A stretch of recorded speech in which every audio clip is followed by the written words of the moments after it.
Salut à tous, je me nomme Christa Maya. Les thèmes que je vais aborder aujourd'hui concernent la polygamie et l'infidélité. La polygamie n'est pas un péché. Dieu ne condamne pas la polygamie. Je fais la propagande de la polygamie parce que ce régime peut résoudre plusieurs problèmes en même temps. D'abord, je salue tous les pays qui ont déjà légalisé la polygamie. Avec la polygamie, on peut résoudre le problème de la prostitution. Nos jeunes sœurs dans la rue vont rentrer dans les foyers. Parce que généralement, c'est la pauvreté qui pousse certaines jeunes filles à se prostituer. La polygamie peut résoudre un second problème, c'est-à-dire le problème de Kisa.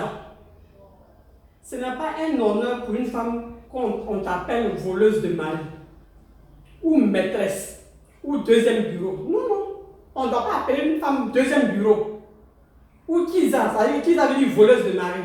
Donc si la polygamie est légalisée, si le chef d'État m'écoute, je souhaiterais qu'on prenne mes revendications en compte, que nos députés votent une loi qui légalise la polygamie dans l'hémicycle.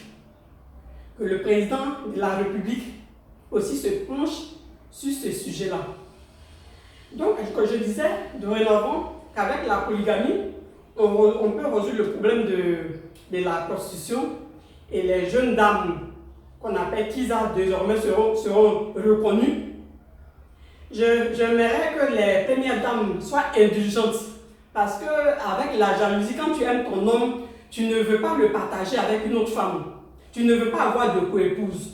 Mais les chères premières dames, sachez que l'homme est comme un cours d'eau où toutes les femmes viennent s'abreuver.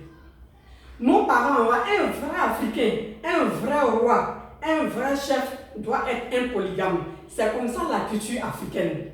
C'est avec les religions judéo-chrétiennes, les religions venues d'ailleurs, qu'aujourd'hui, tout le monde est sur le régime de la monogamie. Mais à l'époque, c'était la polygamie. Et Dieu ne sanctionne pas ça. Dieu ne sanctionne pas la polygamie.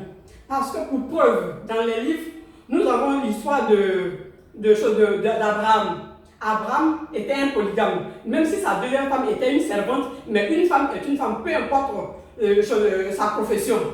Peu importe sa profession, une femme est une femme. Donc Abraham était un polygame. Abraham fut un polygame. Le roi David fut un polygame.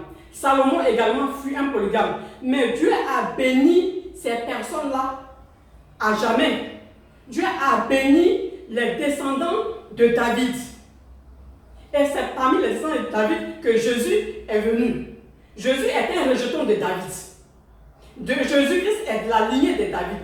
Et Dieu a béni le roi David. Pourtant, il fut un polygame. Pour vous dire tout simplement que Dieu n'a pas de problème avec la polygamie. Aussi, le second problème que nous pouvons résoudre avec la polygamie, c'est le problème des veuves. Pendant la guerre, nous avons eu, on parle de 3000 morts, mais c'est encore plus. Mais les personnes qui sont allées sur le terrain, les combattants, les gens qui sont dans l'armée, qui sont décédés au cours de la guerre, on laissait des veuves, on laissait des enfants orphelins. Donc la polygamie peut résoudre ce problème-là. Les gens qui ont les moyens, ceux qui ont vraiment les moyens peuvent récupérer ces femmes-là dans leur foyer, leur donner leur nom, leur doter. Chez nous en Afrique, doter une femme, c'est l'épouser. Même si pour l'heure, ce n'est pas encore légalisé. Donc la première dame porte l'alliance, va à la mairie. Mais la seconde femme doit être, on doit la doter. Dans le où doter la femme, elle est votre femme. Elle est votre femme, elle est reconnue devant Dieu. Et Dieu même va bénir ces personnes qui vont épouser ces veuves-là. Parce que vous enlevez les gens dans la rue, vous sauvez des vies. Parce que certaines personnes n'étant pas mariées légalement avec leur femme, les parents viennent récupérer les maisons, jettent la femme au dehors avec ses enfants. Et souvent, elle se retrouve au village, sans rien. On lui arrache tout. Mais un homme qui a les moyens peut épouser plusieurs femmes. Et Dieu va bénir cet homme-là. Moi, je suis issu d'une famille où mon père était polygame. Mais Dieu a béni mon père parce que je suis une servante de Dieu. Aujourd'hui, Dieu a tellement béni mon père qu'il y a une servante de Dieu qui est sortie de sa famille, de sa lignée. Donc, chère première dame, soyez indulgente et permettez à vos sœurs, à votre épouse, de porter le nom également de votre mari. Dieu va vous bénir. Dieu va vous bénir éternellement. Soyez indulgente parce que les temps ont changé. Les statistiques ont prouvé que les femmes sont plus nombreuses que les hommes. Aujourd'hui, dans les maternités, à chaque accouchement par jour, accouchement journalier, sur 10 accouchements, on peut dénombrer 2 garçons, 3 garçons, soit même un garçon. Sur 10 accouchements, c'est-à-dire 10 filles et 9 filles, un garçon. Ou bien 8 filles, 2 garçons, 7 filles, 3 garçons. Mais comment voulez-vous que toutes ces filles naissent le même jour avec 3 hommes? Si il n'y a pas de polygamie, comment elles vont avoir un foyer? Comment elles vont se marier? Et même si il y avait une parité, c'est-à-dire le nombre de filles et le même nombre d'hommes, la bataille est toujours rude. Parce que ces jeunes filles qui naissent, ça veut dire que quand elles vont avoir la maturité, elles seront majeures à l'âge de 20 ans, elles vont vouloir se marier. Mais un jeune homme de 20 ans, soit il est encore à l'école, il est encore à l'université, il est encore en train de se former, il n'a encore pas fondé, il n'a pas encore les moyens financiers pour fonder un foyer. Alors qu'une jeune fille à l'âge de 20 ans déjà, elle peut se caser. Donc la bataille est rude parce qu'elles vont venir lutter les mêmes hommes que nous.